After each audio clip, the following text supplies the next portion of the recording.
Evangelho de Marcos, capítulo de número 12. E nós vamos ler hoje do verso 35 ao verso 40.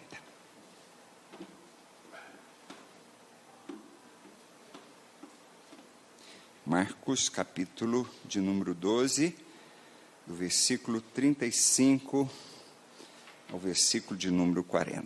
Eu vou ler, os irmãos acompanhem a leitura, também projetada aqui à frente. Jesus, ensinando no templo, perguntou: como dizem os escribas que Cristo é filho de Davi? O próprio Davi falou pelo Espírito Santo. Disse o Senhor a meu Senhor: assenta-te à minha direita, até que eu ponha os teus inimigos debaixo dos teus pés. O mesmo Davi chama-lhe Senhor. Como, pois, é ele seu filho? E a grande multidão o ouvia com prazer. E ao ensinar, dizia ele: guardai-vos dos escribas, que gostam de andar com vestes talares, e das saudações nas praças, das primeiras cadeiras nas sinagogas, e dos primeiros lugares nos banquetes, os quais devoram as casas das viúvas, e para o justificar fazem longas orações. Estes sofrerão juízo muito mais severo, diz a palavra do Senhor. Qual é a imagem que você tem de Cristo? Imagem mesmo, do ponto de vista da figura, né? Do retrato de Jesus. Um britânico, em 2001, chamado Richard Neve, ele é um especialista forense em reconstrução facial, e ele utilizou dos seus conhecimentos e também de uma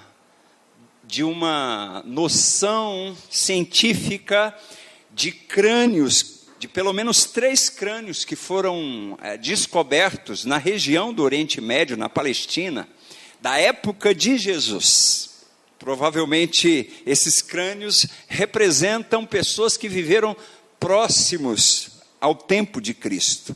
E ele então considerou também aspectos culturais e aspectos do ponto de vista genético, biológico, dos judeus daquele tempo, daquela época.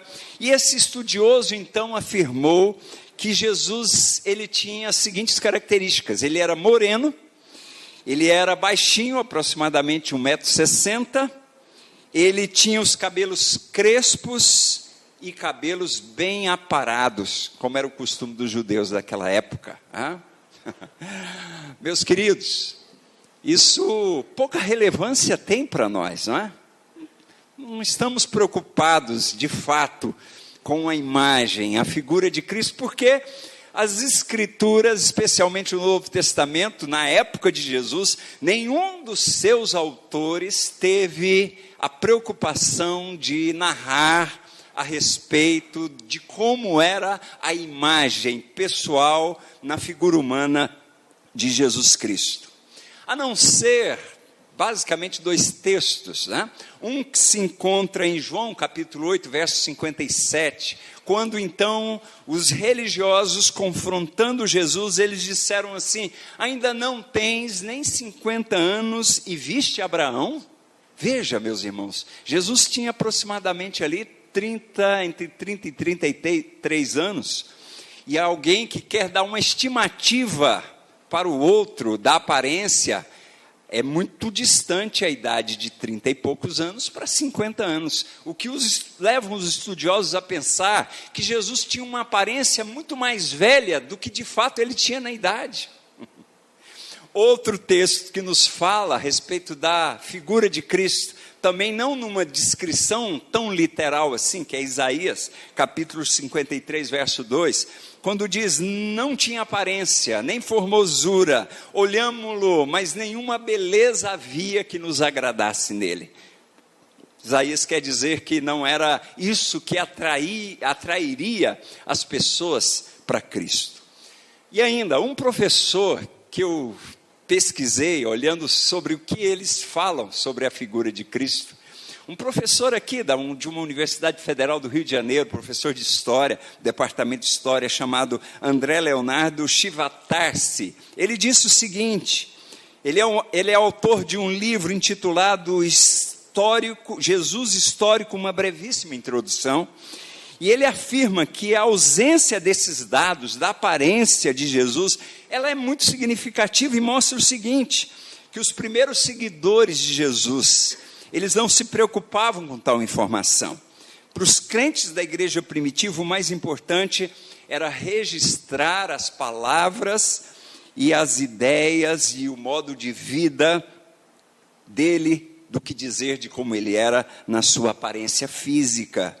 Ora, os primeiros cristãos, meus irmãos, estavam interessados em nos transmitir um retrato, na verdade, não da imagem, mas da personalidade, do caráter de Jesus Cristo e não da sua aparência.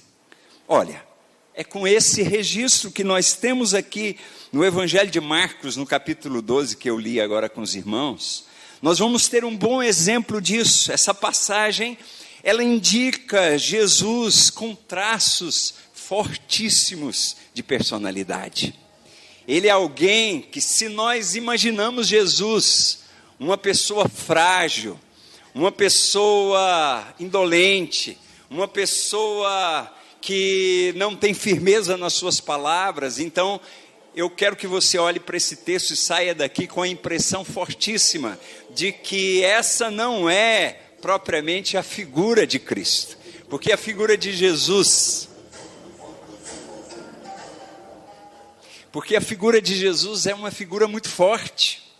Veja que desde o capítulo aqui de número 12, aliás, começando lá no capítulo 11, que nós já expomos aqui, Jesus começa a ser questionado pelos religiosos, pelo sinédrio, pelos fariseus, pelos saduceus, pelos mestres da lei, todo mundo lançando perguntas e perguntas, e ele prevaleceu sobre todas, respondendo a cada uma delas, a tal ponto que o finalzinho do versículo anterior aí que nós lemos, o verso 34, diz assim, que já ninguém mais ousava interrogá-lo, ficaram mudos, porque não puderam confrontá-lo. Mas aí, meus irmãos, a partir do verso 35, nós vamos encontrar uma coisa muito interessante, Jesus virando a mesa, porque agora é ele que começa a confrontar aquelas pessoas. Isso mostra a personalidade de Jesus, isso mostra o caráter de Jesus, confrontador. Agora é a vez de Jesus questionar aquelas pessoas, confrontá-las publicamente, meus queridos irmãos. Ele faz isso de duas maneiras, basicamente, aqui nesse texto que eu li com os irmãos nessa noite. Primeiro, ele o faz questionando sobre o que eles ensinavam, sobre o que eles pensavam, o que eles criam a respeito do filho de Davi. E segundo, ele confronta-os também sobre o que eles praticavam, a forma como eles viviam, a forma como eles tinham, na realidade, a prática religiosa da vida deles. São por esses dois motivos, meus irmãos, que Jesus, na sua personalidade forte, também nos confronta, pelo seu caráter, a respeito da nossa relação com Deus. Ele está nos perguntando aqui a respeito do que nós cremos, no que diz respeito à sua pessoa, e o que nós vivemos, qual é a nossa fé e qual é a nossa prática. E ele faz isso com força, ele faz isso com veemência, ele faz isso com confronto. Olhe as palavras sérias, dramáticas até, de Cristo nesse texto ao nos confrontar. Não tenha, portanto, uma imagem de Cristo como alguém retraído, como eu disse, como alguém despretensioso ou comedido, mas olhe para Jesus como alguém audacioso, corajoso, que confronta com intrepidez a vida de cada um de nós. Vamos ver aqui o primeiro confronto que Jesus nos apresenta. Nesse primeiro confronto, ele pergunta: quem é ele? Ele é filho de quem? Jesus Cristo é filho de quem? Nós encontramos esse bloco do versículo 35 ao 37. No verso 35, Jesus está questionando sobre a compreensão que os religiosos que o questionou, naqueles momentos ali no templo, ele está perguntando o que eles pensavam sobre o Messias.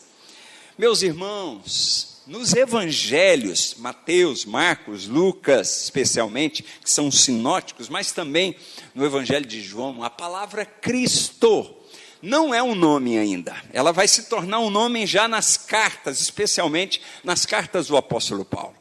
Mas o nome Cristo não é um nome próprio, mas é um termo grego que significa ungido. O mesmo termo que no hebraico nós chamamos de Messias, que é ungido.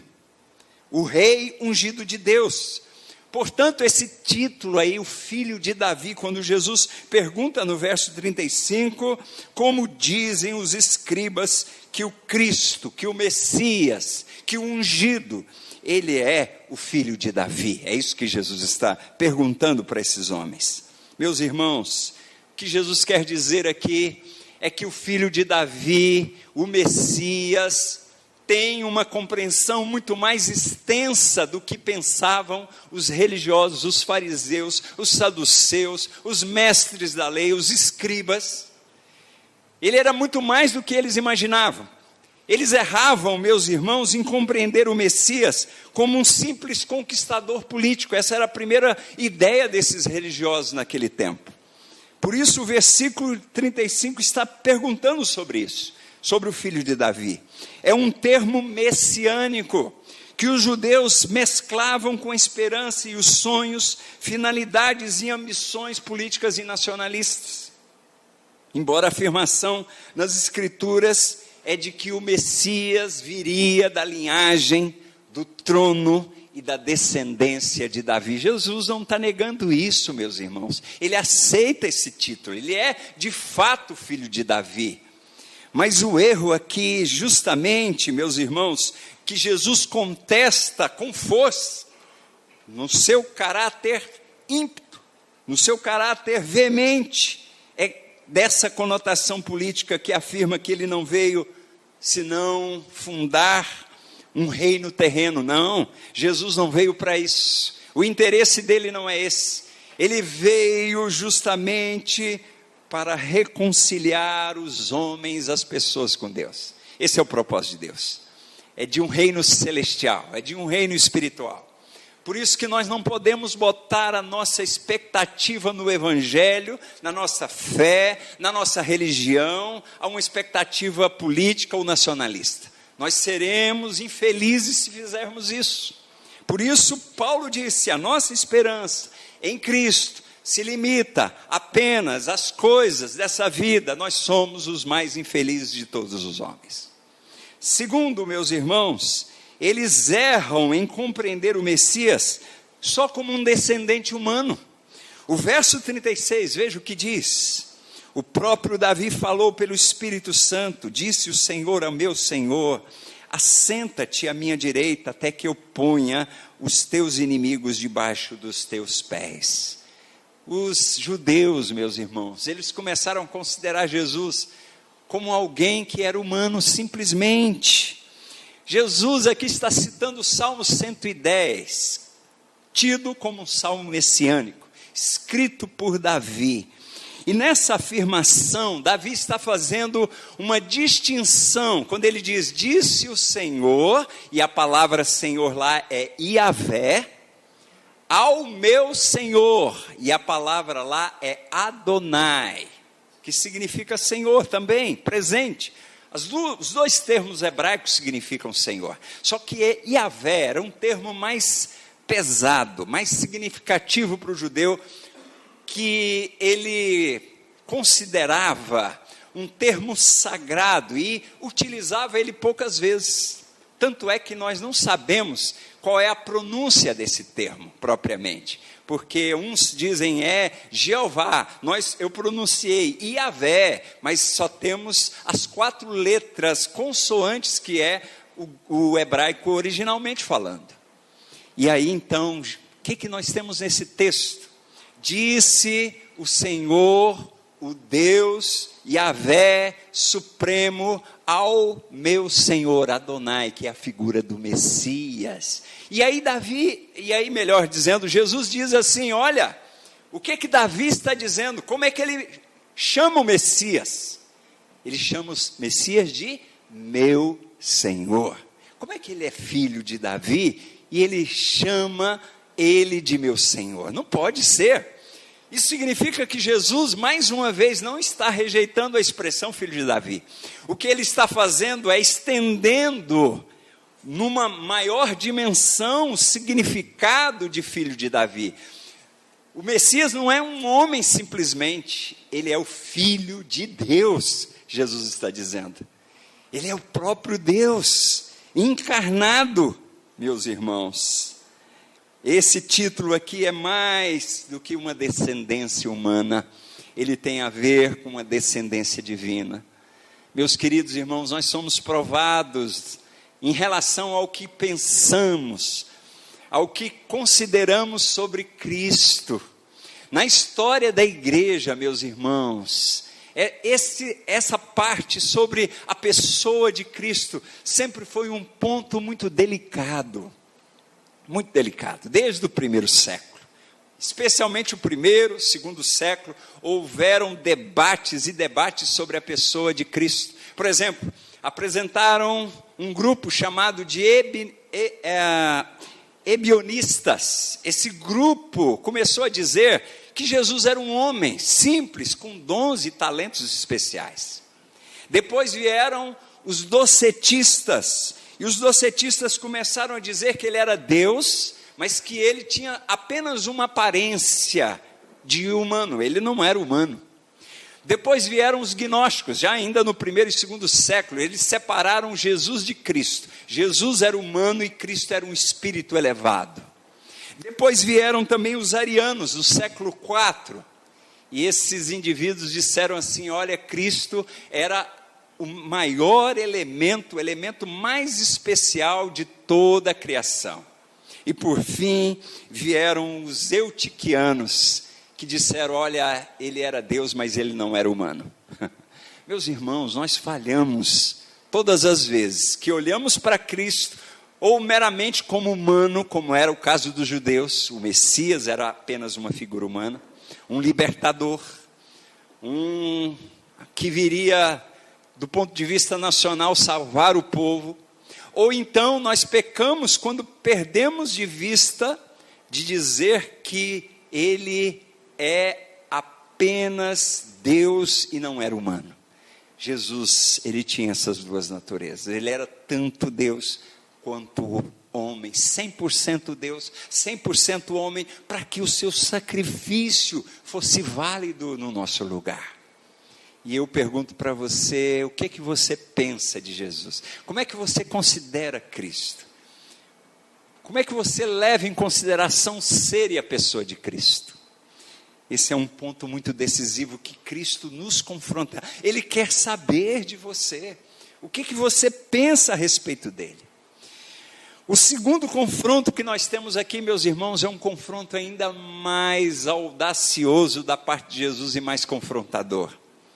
Ele manda aqui, meus irmãos, nesse confronto, que temamos o juízo severo dele. Tenhamos o temor daquele que vai nos julgar pelo que nós praticamos e pelo que nós fazemos.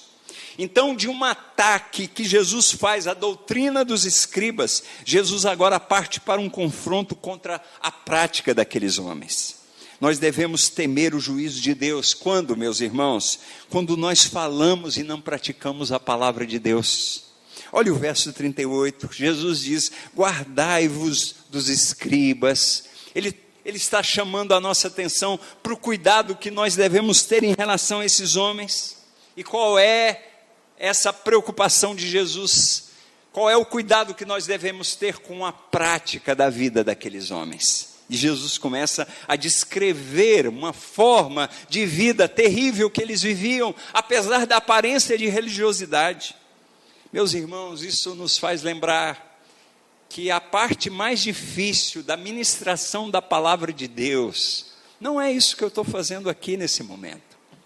Embora ela exija de nós o chamado de Deus, os dons de Deus, não só sobre a vida dos pastores, mas de vários irmãos que foram chamados a edificar a sua igreja por meio da ministração da palavra de Deus. Mas essa ainda não é a parte mais difícil da exposição da palavra de Deus, é o praticar a palavra de Deus. É por isso que Tiago vai dizer que nós não devemos almejar sermos mestres da palavra, porque nós seremos cobrados ainda muito mais, né? Mas não só pelo que ensinamos, mas pelo que praticamos, pelo que vivemos, meus irmãos. Veja, esse era o problema dos escribas, esse era o problema daqueles doutores da lei, e por isso Jesus alerta a todos nós: guardai-vos, cuidado. O que se segue aqui, meus irmãos, nesses versículos, é um dos trechos mais pesados. Eu desafio você depois em casa a ler o paralelo desse versículo, porque aqui, segundo os estudiosos, nós temos uma espécie de resumo do discurso pesado que Jesus faz contra esses homens no capítulo 23 de Mateus. Naquele capítulo quase todo nós vamos encontrar os ais. Ai de vós, escribas e fariseus hipócritas. E uma das coisas que Jesus condena neles é justamente isso, de que eles ensinam, de que eles exigem que os outros praticam, mas eles não movem um dedo na direção de fazer aquilo que eles falam para os outros fazerem. Meus irmãos, veja, nós temos que olhar para isso. Esse é um dos maiores temores que, como igreja, nós devemos viver. Nós estamos olhando para o mundo nesses dias, temos tantas críticas para o mundo que vivem longe de Deus, alienado de Deus, insurgindo contra Deus e as coisas de Deus, mas nós temos que olhar para nós mesmos, nós temos que olhar nessa direção. Todas as vezes que nós falamos, que nós damos o nosso testemunho, que nós dizemos que somos cristãos, mas não praticamos a palavra de Deus, nós estamos como que sendo pedras de tropeço para esse mundo ver, enxergar a graça e a misericórdia de Deus. Nós não podemos desassociar a situação que esse mundo vive. Eu falo aqui agora de forma muito geral, da igreja de forma ampla, meus irmãos, sobre essa terra.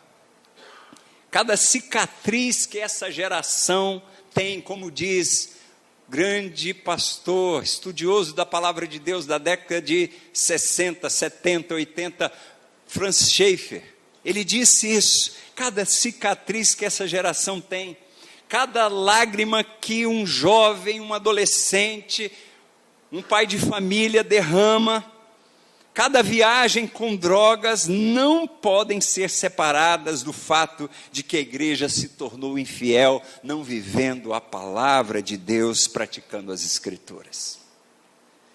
Outra coisa que, meus irmãos, que esse texto nos ensina, que nós erramos, quando nós não praticamos a palavra de Deus, sendo piedosos na aparência, mas malignos na intimidade. Aí vem a força do texto.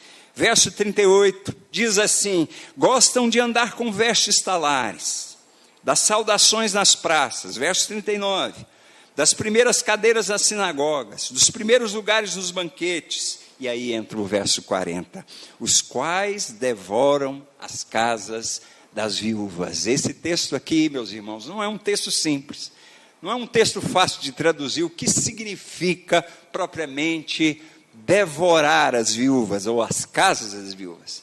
Alguns estudiosos chegam ao ponto de dizer da imoralidade sexual, que aqueles homens aproveitavam da fragilidade dessas viúvas. Outros falam que o contexto aqui envolve a questão dos recursos financeiros, que eles eram uma espécie de uma extorsão que eles faziam, aproveitando a condição deles de uma autoridade religiosa. Mas de fato aqui, esse texto mostra a triste realidade, meus irmãos, que representa aquelas pessoas tão frágeis como viúvas naquele tempo, naquela época. E vulneráveis, sendo dominadas pela maldade de pessoas travestidas de piedosas. Veja, meus irmãos, o que acontece na nossa religião, tida a religião cristã nesses dias. Os vários casos de pedofilia. os vários e vários casos de demandas financeiras, de exigências de que as pessoas deem tudo que têm, e pessoas nessa categoria, como já vi várias notícias de mulheres, senhoras, viúvas, com tão pouco, doando às vezes até a sua própria casa, pela força apelativa de alguns líderes religiosos. São inescrupulosos. O juízo de Deus vai vir sobre essas pessoas. Tenhamos o temor de Deus, que isso não aconteça conosco, que nós não façamos parte dessa condição que Jesus aqui está colocando um peso tão forte, condenando tais atitudes, meus irmãos. Nós somos advertidos e confrontados pelo caráter forte, poderoso de Cristo. Ele não aceita ideias e pensamentos que não estejam de acordo com as Escrituras sobre o seu ser, sobre a sua pessoa. E ele também não aceita meramente palavras e piedade desconectadas com a vida prática do dia a dia. Meus irmãos, qual é a imagem? Qual é a imagem que você tem de Cristo? Até do ponto de vista do retrato, né? Por muito tempo, eu lembro, eu pequeno, a imagem quando falava Cristo, eu imaginava aquele Senhor bonito, de olhos azuis, cabelos loiros, longos, forte, esbelto, com aquela cara mansa, de só bondade, e só de fazer o bem, não havia nenhuma feição de intrepidez nele, não? Não é essa a imagem de Jesus, meus queridos. Você já viu a imagem de Cristo em Apocalipse, capítulo 1, versículo 14, até o versículo 17? Abra a sua Bíblia lá, para a gente terminar com essa leitura. Veja a figura de Cristo, glorioso. Mas olhe como o apóstolo João vai descrever, é outra imagem de Cristo agora glorificado. Ele traz um retrato aí preponderante, esplêndido de Cristo, poderoso. Verso 14, capítulo 1 de Apocalipse, veja comigo, acompanhe. Como é que era a cabeça dele e os cabelos? A sua cabeça e cabelos eram brancos como alva lã, polido, como alva lã, como neve, melhor dizendo. Veja só que aqui a descrição, que possivelmente significa isso, é que João está vendo a divindade de Cristo, como ele é um ser divino. Depois diz, os olhos, olha só, um ser com os cabelos brancos, a cabeça branca, os olhos como chama de fogo. Representa aqui, meus irmãos, a onisciência de Cristo, uns olhos de fogo penetrantes. Os pés, semelhante ao bronze polido, como que refinado numa fornalha, representa a força de Cristo. A voz como voz de muitas águas, o poder de Cristo. Tinha nas mãos direitas 7 estrelas, e da boca saía ali uma afiada espada de 2 gumes, que é, sem dúvida alguma, na descrição de Hebreus, a palavra de Deus. E ainda o seu rosto brilhava como o sol na sua força, porque a glória de Deus reluzia sobre ele. Se Jesus aparecesse para você hoje, nessa forma como ele apareceu aqui para João, o que você faria? Eu faria como... dava no pé. Eu faria como João, cair de boca no pó. E foi isso. Olha o versículo seguinte. Diz assim, quando o vi cair a seus pés como morto. Essa é a figura de Cristo. É a figura que nós devemos temer. É a figura que nós devemos olhar aqui para as suas palavras, confrontando cada um de nós. Feche seus olhos. Vamos nos preparar para esse momento especial da ceia do Senhor.